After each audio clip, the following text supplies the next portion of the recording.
वो होटल सबको नहीं दिखता, सापित है वो। दोस्तों, मेरा नाम राजन है और मैं एक बार शाहपुर नाम के छोटे से शहर के लिए अपनी बाइक से निकला था।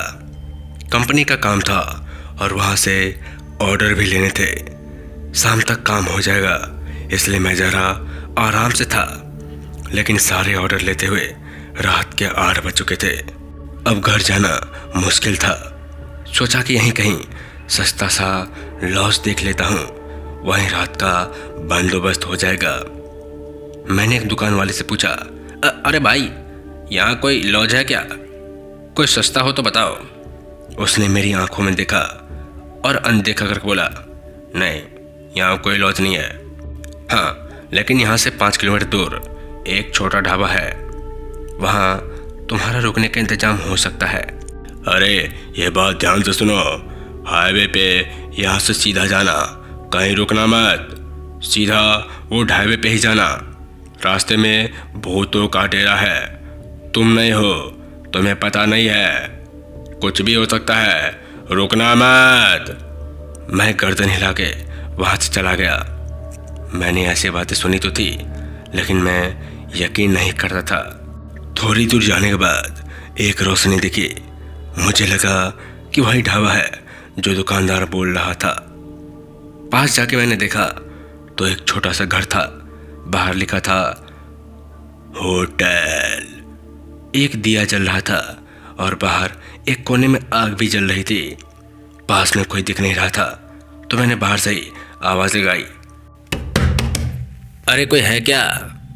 मैंने थोड़ी देर इंतजार किया कि तभी वहां से एक बुढ़िया हाथ में दिए लिए मेरे पास आई।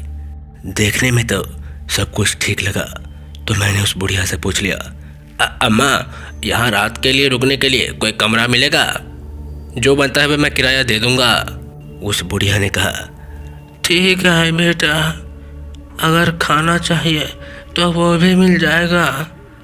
मैंने साथ में कुछ बिस्किट और चिप्स के पैकेट रखे थे। ये सब मैं हमेशा साथ में रखता हूँ। मैंने सोचा इसको रात को दिखाई देता भी होगा कि नहीं। खाना बनाने में कितना टाइम लगे क्या पता। मैं बोला, नहीं अम्मा, मैं शहर से तो खा के निकला था, तुम कमरा दिखा दो बस, सुबह जल्दी निकलना है मुझे। वो इशारे से चलने को बोली। मैं उसके पीछे चला गया। घर अंदर से काफ़ी साफ सुथरा था। भीतर जाते ही दाहिनी तरफ 2 कमरे थे। एक में मुझे छोड़कर वो चली गई। मैं भी थका हुआ था। थोड़ा बिस्कुट खा के मैं आराम कर लिया।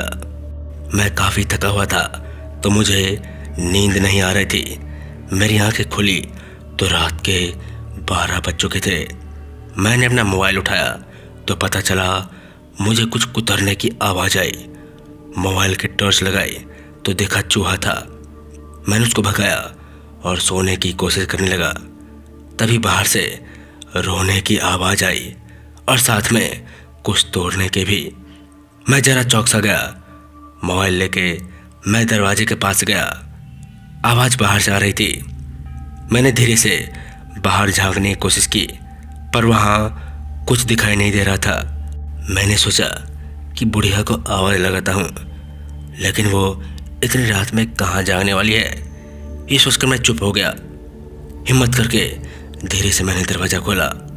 डर तो मैं गया था, लेकिन अंधेरा काफ़ी था। ऊपर से वहाँ बिजली नहीं थी। रात को अचानक ऐसे आवाज़ आएगी, डर तो लगता ही है, और होगा भी क्यों ना, कोई भी डर जाए। मैंने मोबाइल का टॉर्च ऊपर करके बाहर निकला। आवाज़ बाजू के कमरे से आ रही थी। मैंने अंदर झांकने की कोशिश की पर कुछ नहीं देख पाया।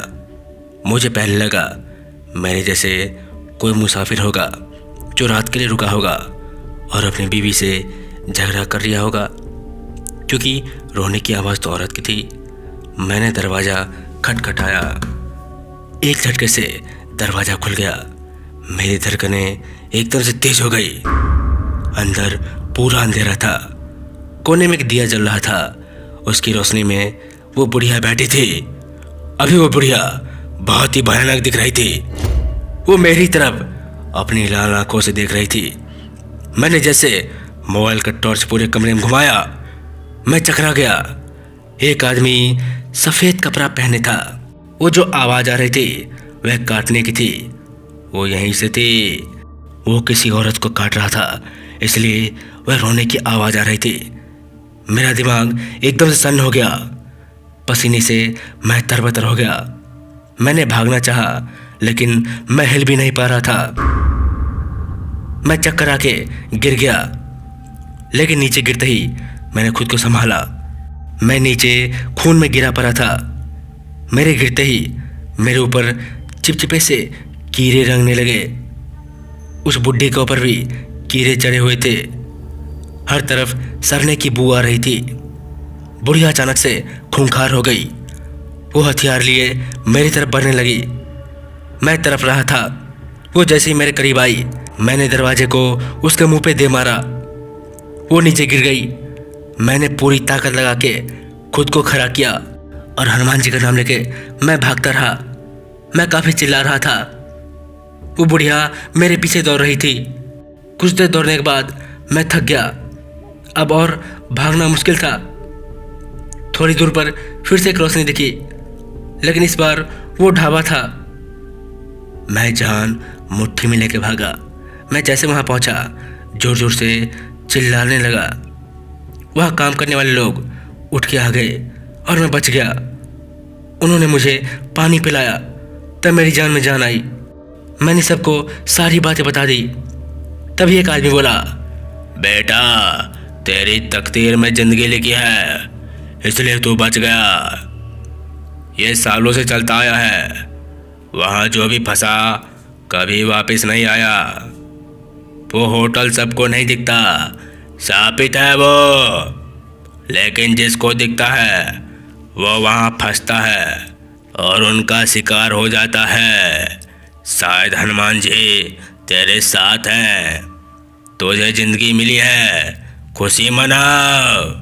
रात को मैं वहीं ढाबे वाले के पास रहा। सुबह होते ही हम सब उसी जगह पर गए जहाँ रात को ये हादसा हुआ था। मेरी बाइक वहीं थी, मेरा सामान भी था, लेकिन वो खूनी होटल नहीं था। पूरी जगह सोनी थी। लग रहा था वहाँ कुछ था ही नहीं। वो एक शापित होटल था। मैंने वहीं काम करने वाले लोगों से सुना, कई लोगों की जान ली थी उस होटल ने। मैं हनुमान जी से दुआ मांगने लगा, धन्यवाद हनुमान जी। मैं अपनी बाइक लेके वहाँ से घर के लिए निकल गया और मैं आज तक उस शापित होटल की रात को नहीं भुला पाया हूँ। तो दोस्तों, कहानी यही तक थी। अगर आपको अच्छी लगी तो चैनल को लाइक सब्सक्राइब कीजिए। मिलते हैं ऐसी कहानी के साथ। तब तक के लिए जय हिंद, जय भारत।